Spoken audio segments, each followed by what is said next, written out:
हर मुल्क में कुछ चीजें, रवाज या मामलात ऐसे होते हैं जो बाहर के लोगों के लिए अजीब और नाकाबिल यकीन होते हैं। इन्हीं रवाजों और मामलात की वजह से टू कल्चर्स, लोग, वैल्यूज और अल्टीमेटली कंट्रीज डिफरेंट होते हैं। जापान एक ऐसा मुल्क जो दुनिया भर में मशहूर है cherry blossoms, cutting edge technology और यूनिक कल्चर के लिए। लेकिन इस मॉडर्न और डिसिप्लिन्ड सोसाइटी के पीछे कुछ ऐसे रूल्स, रवाज और टेबू छुपे हुए हैं जो अक्सर लोगों को सरप्राइज कर देते हैं। अगर आप जापान जाने का प्लान कर रहे हैं तो इन अजीब और गरीब कल्चरल रूल्स को समझना बहुत जरूरी है, नहीं तो आपको लोगों की अजीब नजरों का सामना करना होगा। कुछ चीजें जो आपके लिए नॉर्मल होंगी वहां पर बेअदबी या डिसरिस्पेक्ट समझी जा सकती हैं, और बहुत सी चीजें जो आपके लिए अजीब और गरीब होंगी वो जापान के लोगों के लिए नॉर्मल होंगी। इस वीडियो में हम देखेंगे जापान के 15 ऐसे टाबूज या अजीब और गरीब रवाज जो अगर आपने गलती से भी किए तो आपको शर्मिंदगी, नाराजगी या मुश्किल का सामना हो सकता है।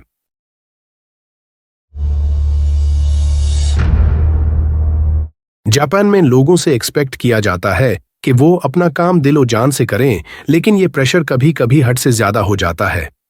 लोग अपने काम को अपने दीन मजहब से भी ज्यादा मुकद्दम समझते हैं। कभी कभी वो अपने काम में इतना सीरियसली मसरूफ होते हैं कि जब तक काम खत्म ना हो जाए वो ना तो सोते हैं और ना कुछ खाते हैं।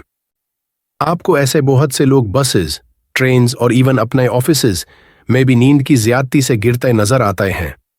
इसी तरह बे इंतहा काम कर करके बिना आराम और नींद के कुछ लोग लिटरली जान से चले जाते हैं। इसे कहते हैं करोशी यानी डेथ फ्रॉम ओवरवर्क। ये सिर्फ एक टर्म नहीं बल्कि एक सीरियस इश्यू है। इस वजह से जापान में सुइसाइड रेट भी बहुत ज्यादा है। इसी वजह से जापान में जिंदगी खत्म करने का रुझान बहुत ज्यादा है। अगर कोई अपना काम ठीक से अंजाम न दे पाए तो नाकामी के दबाव में अपनी जिंदगी से हाथ धो बैठता है। कई तलबा भी इम्तिहान में 100% नंबर न लाने पर यही कदम उठा लेते हैं। इस प्रॉब्लम को रोकने के लिए जापान की गवर्नमेंट ने ओवर टाइम पर कुछ जगह पाबंदी लगाई है ताकि लोगों की सेहत और जिंदगी सेफ रहे। नेक्स्ट चीज जो सिर्फ आपको ही नहीं पर शायद पूरी दुनिया के लोगों को अजीब लगे वो है रेस्टोरेंट्स में टिप कल्चर का ना होना। जी आपने ठीक सुना। अगर आप रेस्टोरेंट में खाना खाकर टिप छोड़ दें तो वहां का स्टाफ आपके पीछे भागकर वो पैसे वापस कर सकता है। क्यों? क्योंकि जापान में टिप देना बदतमीजी समझी जाती है। उनका मानना है कि आपने सर्विस का पैसा ऑलरेडी बिल में दे दिया है।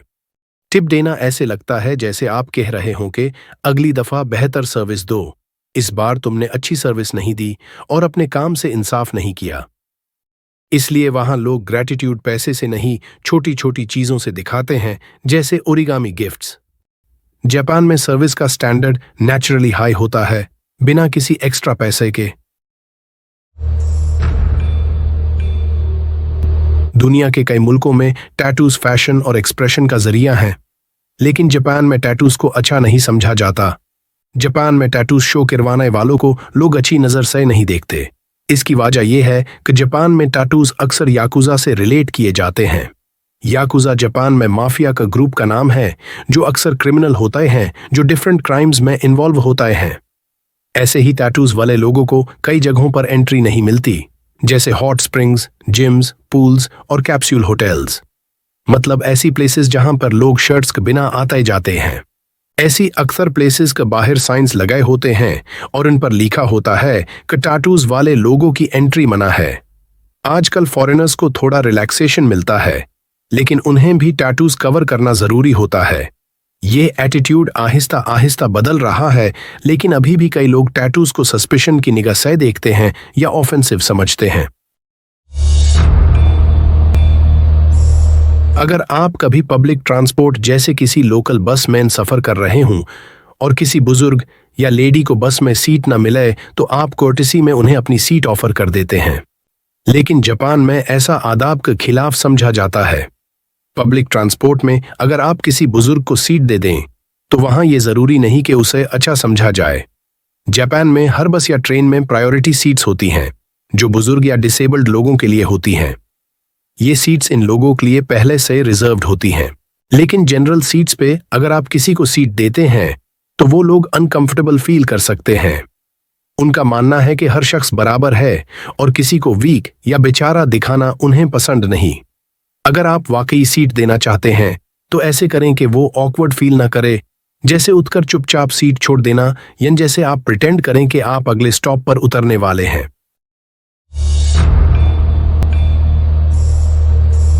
हर कल्चर में कुछ लकी और अनलकी नंबर्स होते हैं। जापान में नंबर 4 और नंबर 9 को बैड लक का साइन माना जाता है। ऐसा बिल्कुल भी बिलावजह नहीं है। इसकी वजह यह है कि नंबर 4 का प्रोनाउंसिएशन शी होता है, जो मौत, डेथ से रिलेट करता है। नंबर 9 का लफ्ज कु या कुरुशिमी के करीब है, जो सफरिंग या तकलीफ का मतलब देता है। इसलिए बिल्डिंग्स में 4th फ्लोर नहीं होता या उसे 3A या 3S कह दिया जाता है। होटल्स में रूम 9 या 49 अवॉइड किया जाता है। अगर देखा जाए तो ये ऐसा ही है जैसे उर्दू में 2 और 4 अनलकी डिजिट्स हों और इनका मतलब बनता हो मुश्किल या मौत से 2-4 होना। वैसे तो जापानीज लोगों को चाहिए था कि अपनी लैंग्वेज में 4 और 9 की साउंड्स चेंज कर लेते। इस तरह उनकी लाइफ आसान हो जाती, लेकिन उन्होंने मुश्किल रास्ता चुना। ये सिर्फ सुपरस्टिशन नहीं बल्कि डीपली रूटेड कल्चरल बिलीफ है। जापान में वाजादारी का आदाब भी निराले हैं और इसी वजह से जापान में लोग अपने और दूसरों के पर्सनल स्पेस को बहुत इंपॉर्टेंस देते हैं। आपने अक्सर देखा होगा कि जापान का कल्चर में एक दूसरे को बो करके ताजीम दी जाती है। यहाँ हाथ मिलाना और गले लगने का रिवाज नहीं है।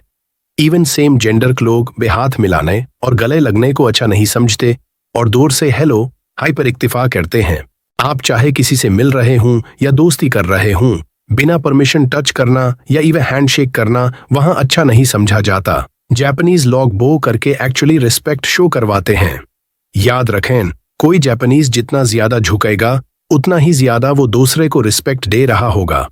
ये बो मैक्सिमम 90 डिग्री तक भी जा सकता है और ये रिस्पेक्ट का मैक्सिमम लेवल है।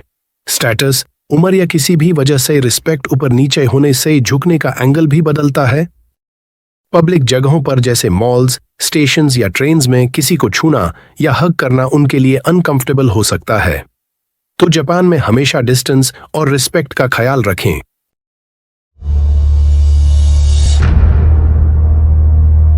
जापानीज कल्चर अपने अंदर बहुत सी स्ट्रेंज वैल्यूज और ट्रेडिशंस रखता है। ये वैल्यूज और ट्रेडिशंस हम देसी लोगों के लिए खास तौर पर अजीब हैं। जैसे यहाँ हम अक्सर देखते हैं कि लोग दूसरों की प्राइवेसी और प्राइवेट स्पेस का ख्याल नहीं रखते। बहुत मुश्किल हो रही है यहाँ पे। और ये बात बेधाकी चुपी नहीं है, हमारे यहाँ सफाई का मियार भी कुछ ज्यादा अच्छा नहीं है। इसके बरअक्स जापान में सफाई और प्राइवेट स्पेस का बहुत ज्यादा लिहाज किया जाता है। इसलिए जब आप किसी के घर जाते हैं तो शूज एंट्रेंस पर उतारना जरूरी होता है। अक्सर घरों में स्लीपर्स दिए जाते हैं। अगर नहीं मिलते तो सॉक्स या नंगे पांव चलना भी ठीक समझा जाता है। ये रवायत पुराने जापानी घरों से आई है, जहां फर्श ततामी मैट्स से बनाए जाते थे जो साफ और डेलिकेट होते हैं। ततामी मैट्स एक खास जापानी कालीन है। जैसे हमारे यहाँ मुख्तलिफ किस्म के मैट्स और कालीन घरों में डाले जाते हैं। इसी वजह से जूते घरों के अंदर ले जाना बेअदबी समझा जाता है। हमारे यहाँ चलते फिरते खाना इतनी बुरी बात नहीं है और अक्सर लोग खाते पीते चलते हैं, लेकिन जापान में ये रूड समझा जाता है। पब्लिक में चलते हुए खाना वहां के एटिकेट के खिलाफ है। जापानीज लोग समझते हैं कि खाने की स्मेल या च्यूइंग की आवाज दूसरे लोगों को डिस्टर्ब कर सकती है। इसलिए चाहे आप स्ट्रीट फूड ले रहे हों, वहां खड़े होकर या साइड पर बैठकर खाना बेस्ट ऑप्शन है। ये उनकी पब्लिक रिस्पेक्ट और क्लीनलीनेस कल्चर का हिस्सा है।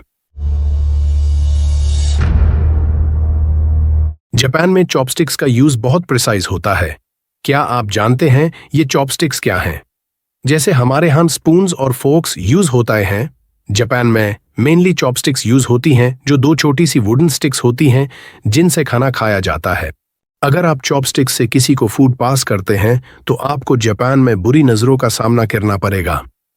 ऐसे ही अगर आप चॉपस्टिक्स सीधा राइस बोल में खड़ा करके सर्व करते हैं तो ये भी बहुत बुरा माना जाता है, क्योंकि ये दोनों एक्शंस उनके डेथ रिचुअल से रिलेटेड होते हैं, जहां ऐसे ही चॉपस्टिक्स का यूज होता है बोन्स पिक करने के लिए।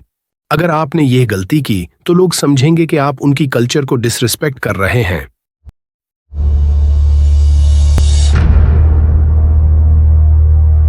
गिफ्ट्स देना है कल्चर में बहुत अच्छा समझा जाता है और इसी तरह जापान में गिफ्ट देना एक इम्पॉर्टेंट ट्रेडिशन है, लेकिन हर गिफ्ट एक्सेप्टेबल नहीं होता। नंबर 4 और 9 से रिलेटेड गिफ्ट्स अवॉइड करें क्योंकि वो डेथ और सफरिंग से लिंक होते हैं। कॉम देना भी मना है।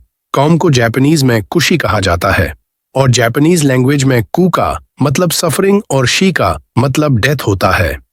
सो कॉम गिफ्ट करने को जापान में बुरा समझा जाता है। इसी तरह ग्लास, नाइव्स और फॉक्स इमेजेस भी टैबू हैं। ये या तो रिलेशनशिप्स को डैमेज करने का सिंबल होते हैं या नेगेटिव मीनिंग्स रखते हैं। फूल देना है तो क्रिसैंथेमम्स और कमीलियास से परहेज करें, ये फ्यूनरल फ्लावर्स हैं। याद रखें, जापान में गलत गिफ्ट देना वहां बहुत इंसल्टिंग समझा जाता है, चाहे आपका इंटेंशन अच्छा हो। बहुत सी कंट्रीज में जैसे अमेरिका में पब्लिक में ऊंचा बोलने, ऊंचा हंसने और बात करने को बुरा नहीं समझा जाता, लेकिन जापान में पब्लिक जगहों पर बहुत जोर से बात करना, हंसना या फोन पर चीखना पसंद नहीं किया जाता। वहां लोग पब्लिक डेकोरम और खामोशी का ख्याल रखते हैं, खास तौर पर ट्रेन्स, लाइब्रेरीज और वेटिंग एरियाज में। अगर आप आवाज तेज कर देते हैं तो लोग आपको घूर कर देखते हैं या डिस्टेंस क्रिएट कर लेते हैं। यह उनकी तमीज और डिसिप्लिन शो करता है और फॉरेन विजिटर्स को भी ये एहतराम बरकरार रखना चाहिए। कई मुल्कों में जमीन पर बैठते हुए टांगे क्रॉस करके बैठना आम बात है, लेकिन जापान में ये बेअदबी की निशानी माना जाता है। खास तौर पर फॉर्मल या पब्लिक सेटिंग्स में ये अंदाज डिसरिस्पेक्टफुल समझा जाता है क्योंकि जापान में जमीन पर बैठना आम रवाज है। जापानीज कल्चर में सीजा का स्टाइल फॉलो किया जाता है, जिसमें लोग घुटनों के बल सीधे और तमीज से बैठते हैं। पांव क्रॉस करना वहां प्रोवोक करने या एरोगेंस दिखाने जैसा लगता है। इसलिए अगर आप किसी ऑफिस, मीटिंग या ट्रेडिशनल जगह पर हों तो तमीज से सीधा बैठना बेहतर है।